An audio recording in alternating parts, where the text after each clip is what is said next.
The ring wasn't hers. The name wasn't hers either. Both had belonged, in some manner of speaking, to a woman who had run away with a cavalry officer 3 weeks before the wedding, and left her younger sister to explain it to everyone who mattered. Willa had done exactly that. She had stood in the parlor of their family home in Richmond and told their mother, their father, and eventually the Morrow family solicitor, that her sister Daphne had gone, and that she was sorry, and that she did not know when Daphne would return, or whether she intended to at all. What she had not expected was for Mr. Jasper Morrow to arrive the following morning, asks to speak with her privately, and propose an arrangement so direct that it had taken her a full minute to understand what he was actually suggesting.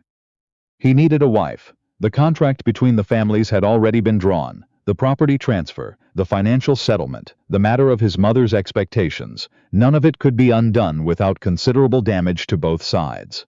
His exact words had been, "I am not asking you to love me, Miss Aldren. I am asking you to fulfill the terms of an agreement that was made in good faith." She had said yes, not because she wanted to, because Daphne had left without thinking about what she was leaving behind, and someone had to think about it. That was 14 months ago. The house on Carver Street was large enough that they could go entire days without needing to speak to each other, and for the first several months they had. Jasper was civil. He was never unkind. He said good morning when he passed her in the hallway, inquired after her health when she appeared at dinner, and thanked her when she managed the household accounts in a way that required no further attention from him. She had learned gradually the shape of his silences. There was the silence that meant he was working, a focused, almost physical thing, filling whatever room he occupied. There was the silence that meant he was tired, and there was a third silence, rarer and harder to read, that seemed to come over him when he looked at her for a moment too long and then looked away. She did not ask about the third one. She was not sure she wanted to know. What she did know was that he was not what she had expected when she had braced herself for this marriage. She had expected coldness. She had expected to be tolerated in the manner of a piece of furniture that came with the house. Present, unremarkable, occasionally useful. What she had gotten instead was something stranger and less comfortable. A man who listened when she spoke, who remembered things she had mentioned weeks earlier, and who had, on one occasion, left a book on the table beside her usual chair, with no explanation and no note, as though he had simply thought she might want it. She had read the book. She had not said anything about it. Neither had he. This was the shape of their marriage, careful, quiet, and full of things they did not say. Daphne arrived on a Thursday. There was no warning, no letter, no messenger, nothing to indicate that her sister had decided, after 14 months of silence, to appear on the front step of the house on Carver Street, with a traveling bag in her hand, and the specific expression of someone who has prepared a story and is hoping it will land well. Willa was in the sitting room when Potts came to tell her. She made herself set down her embroidery before she stood up. Daphne looked, on first inspection, exactly the same.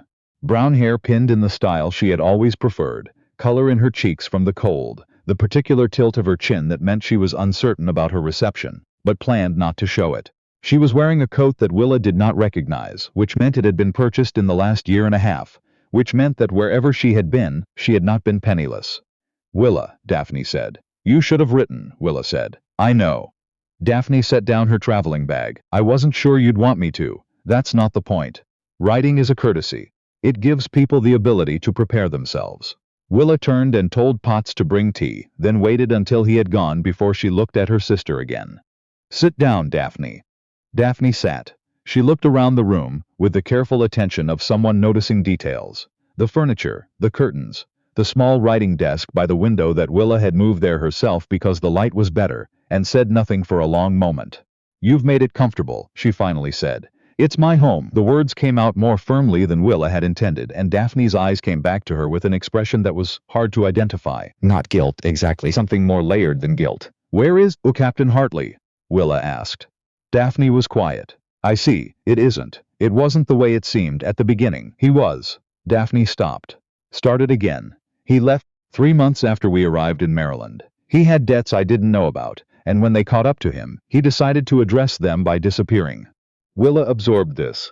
She thought about 14 months of silence, and about the letter she had written to their mother after the wedding, and about the expression on Jasper Morrow's face when he had introduced her to his family for the first time, and she had understood, from the slight stiffening of his shoulders, that he had not entirely forgiven the Aldren family for what Daphne had done to him. Are you in trouble? Willa asked. No. Not exactly. Daphne looked at her hands. I have enough to live on for now, but I wanted to come home. I wanted to see you. You wanted to come home, Willa repeated. She said it evenly without it because she had long since learned to do that with Daphne, not out of coldness, but out of self-preservation. Daphne had a gift for interpreting other people's pain as a form of welcome, a sign that she was still wanted. And Willa was not yet certain what she wanted to offer her sister, so she offered nothing that could be misconstrued. I owe you an apology, Daphne said. You owe several people an apology. I know that too. Daphne looked up. Her eyes were bright, not quite tearful. But I owe you the most. I know what it cost you, what you had to do because of what I did. And I'm sorry, Willa. I am genuinely sorry. The tea arrived, which gave Willa something to do with her hands. She poured, and she thought about sorry, and about what sorry was worth when the bill had already been paid by someone else. She said, I'll need to tell Jasper you're here. She told him that evening, in the study, because that was where he went after dinner on the days when he had work left unfinished. She knocked before entering. He looked up from his papers, read her expression, and set down his pen. What is it? My sister arrived this afternoon. She kept her voice level. Daphne. The captain has apparently left her. She came back to Richmond. Jasper was quiet for a moment. Then, is she staying here? She hasn't asked, I haven't offered. Willa moved to the chair across from his desk, the one she occasionally used when they discussed household matters. I wanted to tell you before I made any decisions. It concerns you as much as it concerns me. He looked at her for a moment. The fire was low and the lamp between them cast shadows in the wrong directions, making it difficult to read his face with any certainty. What do you want to do? He asked. She had not expected that question. She had expected him to tell her what was appropriate, or what the situation required, or what the family solicitor would advise. She had not expected him to ask what she wanted. I don't know yet, she said honestly. I know she needs somewhere to be. I know I'm not certain I trust her. And I know that you have every reason to want her nowhere near this house. Those aren't the same thing, he said. What I have reason to feel and what I want are not always the same. She looked at him. She can stay, he said.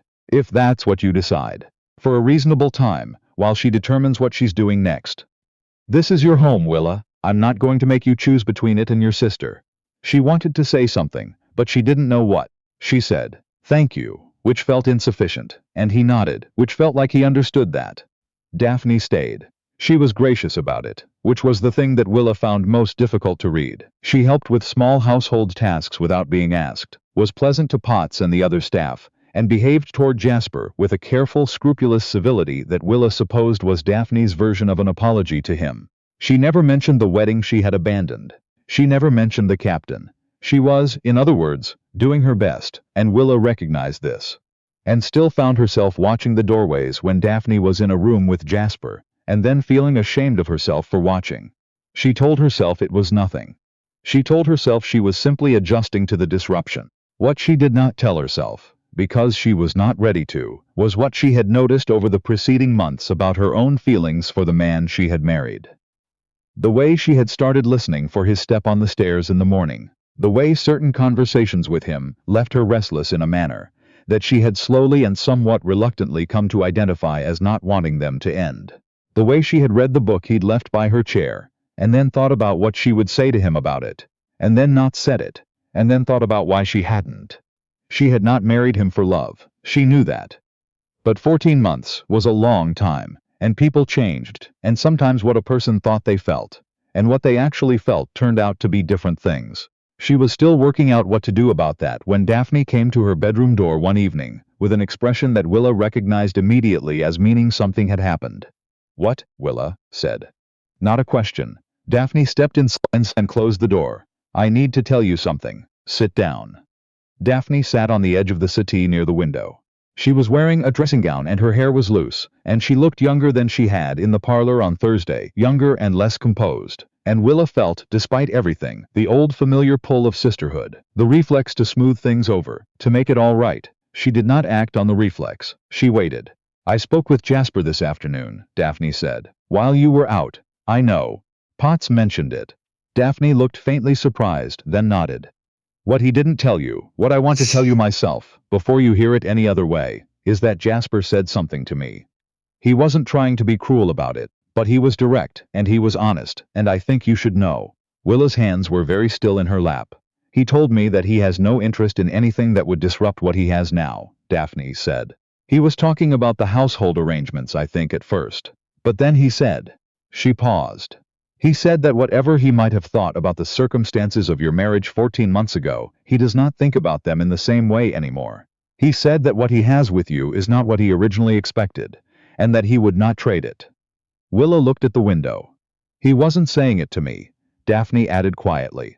I think he was saying it because he needed to say it to someone, and I happened to be there. And I think he would not want me to tell you, but I also think that you should know, because you have a right to know what kind of man you are married to. Willa did not say anything for a moment. You could have kept that to yourself, she finally said. I could have, Daphne agreed. I'm trying not to do that anymore. Keep things to myself when I ought to say them. She stood up. I'm sorry, Willa, for all of it. For leaving the way I did and letting you carry what I dropped. I am genuinely sorry. She left the room quietly, and Willa sat in the chair by the window and looked at nothing for a long time. She did not go to Jasper that night. She thought about it. She thought about walking down the hallway and knocking on the study door and telling him that she had heard what he'd said to Daphne and that she wanted to talk about it. She thought about how that conversation would go and what she would say and what he might say, and then she thought about the third kind of silence, the one she had never been able to read, and decided that the conversation deserved more than an impulsive late evening knock. She slept, or tried to. She was awake before the house was, sitting in the early light of the window by the time she heard movement below, the particular sound of someone in the kitchen. She went downstairs. Jasper was there, which surprised her. He did not usually come to the kitchen in the mornings. He was standing at the work table with a cup of coffee, still in his shirt sleeves, and he looked up when she came in with an expression that shifted through several things quickly, before settling into something more cautious. You're up early, he said. So are you. A pause, she said. I'm not going to tell you what Daphne told me. I'm going to tell you what I want instead, and I'd like you to listen without deciding in advance what to make of it. He set down his cup. All right. She thought about the dress she had worn at their wedding. Her mother's altered gown, taken in at the waist, the hem re-hemmed for her shorter height, and about the ring she was wearing now, which had been purchased new because Daphne had taken the original one when she left. She thought about what it meant to step into a life that had been built for someone else and slowly, quietly, make it your own. I did not marry you for love, she said. I think we both know that. But I have been here for 14 months, and I am not the same person I was when I arrived, and I don't believe you are either. And I think, she stopped, found the words again. I think that what I feel now is not what I felt at the beginning, and I would like to find out what it is, properly, if you're willing. Jasper was quiet. The kitchen was very still. I should tell you something, he said finally. Then tell me, when you first came here, I want to be honest about this. I was not thinking of you as a person I might come to know. I was thinking of you as a solution to a problem that had been created by circumstances outside my control. That is not a kind thing to say, but it is a true one. He looked at her steadily. I think I started to change my mind approximately 2 weeks after you arrived, when you told my mother, at the dinner table, that you disagreed with her reading of the Henderson contract, and then explained, with complete courtesy, exactly why she was wrong. Willa remembered that dinner. She had not intended to say anything. She had simply found herself saying it. My mother is not accustomed to being corrected, Jasper said. Certainly not by someone who has known her for a fortnight. And you did it without malice and without apology, and I thought, he paused. I thought, this is not what I was expecting. No, she said. I imagine not. I have been trying for the past several months to determine how to speak honestly with you about this. I am apparently not very good at it. The book helped, she said. He looked slightly caught. I didn't know if you'd noticed. I noticed. Another silence, but this one was different from the others. This one felt less like a gap and more like something about to be crossed. I would like to find out what this is properly, he said, repeating her own words back to her with a care that made something in her chest shift. If that's what you want, it's what I said, isn't it? You also said, if you're willing. I wanted to answer that directly. She looked at him across the kitchen in the early morning light, in the house that had been built for a different arrangement, and had slowly become something else, and she said, then yes. That's a direct answer. Daphne left 2 weeks later, which she had planned to do all along, she said. She had never intended to impose indefinitely. She had a friend in Charlottesville who had offered her a room while she worked out her next steps, and she had work prospects she was genuinely hopeful about, and she told Willa at the door, going to be all right. Willa believed her. Not entirely and not without reservation, but she believed her in the way that one believes a person who has done the hard work of being honest and is still standing afterward. Right this time, Willa said. I will. Daphne embraced her quickly. I can see it, you know. What you have with him. I couldn't at first, because I was too busy feeling sorry for myself. But I can see it now. Willa did not say anything to that. Take care of yourself, Daphne said. And then she was down the steps and into the waiting carriage, and the carriage moved off down Carver Street in the pale winter light, and that was that. Willa stood at the door for a moment after the carriage had gone. Then she went back inside, through the hall, past the parlor, where she had stood, and explained her sister's disappearance to everyone who mattered, into the sitting room, where she had moved her writing desk to catch the morning light. Jasper was there, reading, which surprised her only for a moment because she was beginning to understand that he had a way of being in the same room as her without requiring anything. Just present, settled, comfortable with the quiet in a way that she was learning to be comfortable with too. He looked up when she came in. She's gone? He asked. She's gone. He nodded once.